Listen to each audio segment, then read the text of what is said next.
Hi creators, நம்ம YT360 சேனலில் almost நிறைய வீடியோஸுக்கு கீழே பார்த்தீங்கன்னா இந்த மாதிரி மியூசிக் செக்ஷன் வந்து ஆட்டோமேட்டிக்காக ஆட் ஆகிருக்கு. அதனால் நிறைய பேர் வந்து அக்கா உங்கள் வீடியோக்கு கிளைம் வந்திருக்கு, நீங்கள் செக் பண்ணுங்கன்னு கமெண்ட் பண்ணியிருந்தீங்க. ஸோ இந்த வீடியோவில் இந்த மாதிரி வந்தாலே கார்ப்பரேட் கிளைம்னு அர்த்தமா, ஏன் சில பேருக்கு மட்டும் இந்த மாதிரி வருது, அதுக்கப்புறம் ஆடியோ லைப்ரரியிலிருந்து நம்ம மியூசிக் எடுத்து யூஸ் பண்ணாலும் கார்ப்பரேட் கிளைம் வருமா, இந்த எல்லா கொஷின்ஸுக்குமே இந்த வீடியோவில் ஆன்சர் பண்ண போகிறேன். ஸோ ப்ளீஸ் வீடியோவை ஃபுல்லாக பாருங்கள்.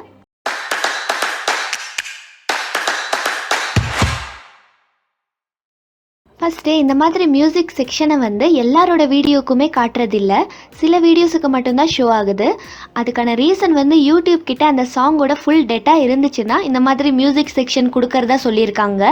அடுத்து இந்த மாதிரி மியூசிக் செக்ஷன் வந்தால் கார்ப்பரேட் கிளைம்னு அர்த்தமானு கேட்டிருந்தீங்க இல்லையா, அதை நீங்கள் தெரிஞ்சுக்கணும்னா இதில் ஃபஸ்ட்டு நீங்கள் லைசன்ஸை செக் பண்ணணும். லைசன்ஸ் டு யூடியூப் பை அப்படின்னு அந்த சாங் ஓனரோட நேம் போட்டிருந்தா உங்கள் வீடியோக்கு கிளைம் வர வாய்ப்பு இருக்குது. நீங்கள் யூடியூப் ஸ்டுடியோவில் போய் அந்த வீடியோக்கு கிளைம் இருக்கான்னு செக் பண்ணிக்கோங்க. அப்போது அந்த வீடியோ மூலமாக கிடைக்கிற ரெவென்யூ வந்து கார்ப்பரேட் ஓனருக்கு ஷேர் ஆக சான்சஸ் இருக்குது. ஒருவேளை லைசன்ஸில் யூடியூப் ஆடியோ லைப்ரரின்னு இருந்துச்சுன்னா இது வந்து கிளைம் கிடையாது.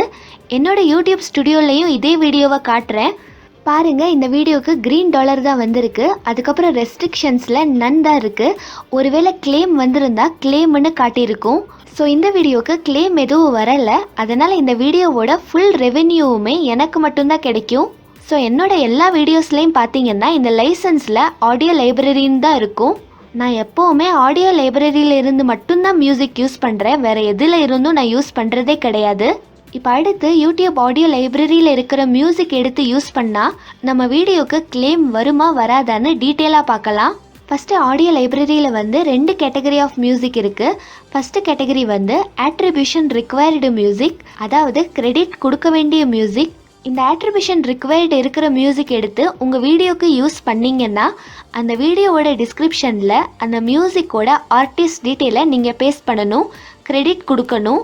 ஒருவேளை அந்த வீடியோக்கு கீழே இந்த மாதிரி மியூசிக் செக்ஷன் இருந்துச்சுன்னா அப்பயுமே நீங்கள் டிஸ்கிரிப்ஷனில் கிரெடிட் கொடுக்கணும். ரெண்டாவது கேட்டகரி வந்து ஆட்ரிபியூஷன் நாட் ரிக்வயர்ட், அதாவது அந்த மியூசிக்கை நீங்கள் டைரெக்டாக யூஸ் பண்ணலாம், டிஸ்கிரிப்ஷனில் கிரெடிட் கொடுக்க வேண்டிய அவசியமே இல்லை. ஸோ இந்த மாதிரி யூடியூப் ஆடியோ லைப்ரரியில் இருக்கிற மியூசிக் எடுத்து யூஸ் பண்ணிங்கன்னா உங்களுக்கு கார்ப்பரேட் கிளைம் கண்டிப்பாக வராது. ஒருவேளை நீங்கள் ஆட்ரிபியூஷன் ரிக்வயர்டு மியூசிக்கை யூஸ் பண்ணியும் கிரெடிட் கொடுக்கலைன்னா அப்பயுமே கிளைம் வரும்னு யூடியூப் எதுலையுமே சொல்லலை. உங்களுக்கு நான் யூடியூப் சப்போர்ட் பேஜை ஓப்பன் பண்ணி காட்டுறேன் பாருங்கள். இதில் தெளிவாக கொடுத்துருக்காங்க, யூடியூப் ஆடியோ லைப்ரரியில் இருக்கிற எந்த மியூசிக் ஆர் சவுண்ட் எஃபெக்ட் எடுத்து நீங்கள் யூஸ் பண்ணாலும் அந்த வீடியோவை நீங்கள் மானிட்டைஸ் பண்ணி மணி ஏர்ன் பண்ண முடியும். வீடியோக்கு கார்ப்பரேட் கிளைம்லாம் எதுவுமே வராது, ஃபுல் ரெவென்யூ உங்களுக்கு மட்டும்தான் கிடைக்கும். பட் அதுக்காக ஆட்ரிபியூஷன் ரிக்வயர்டு இருக்கிற மியூசிக்கு கிரெடிட் கொடுக்காம இருக்காதீங்க. நம்ம யூடியூப் ரூல்ஸை கண்டிப்பாக ஃபாலோ பண்ணணும், அப்போ தான் நம்ம எப்போவுமே 100% சேஃபாக இருக்க முடியும். அதனால் ஆட்ரிபியூஷன் ரிக்வயர்டு இருக்கிற மியூசிக்கு கண்டிப்பாக கிரெடிட் கொடுங்க. எப்படி கிரெடிட் கொடுக்கணும் இதை பற்றி ஏற்கனவே என்னோட ஆடியோ லைப்ரரி டுட்டோரியல் வீடியோவில் தெளிவாக சொல்லியிருக்கேன், லிங்க் வந்து டிஸ்கிரிப்ஷனில் இருக்குது, செக் பண்ணி பாருங்கள். இந்த வீடியோ உங்களுக்கு யூஸ்ஃபுல்லாக இருந்தால் மறக்காமல் லைக் பண்ணுங்கள், ஷேர் பண்ணுங்கள், கமெண்ட் பண்ணுங்கள், சப்ஸ்கிரைப் பண்ணி பெல் பட்டனை கிளிக் பண்ணுங்கள். தேங்க்ஸ் ஃபார் வாட்சிங்.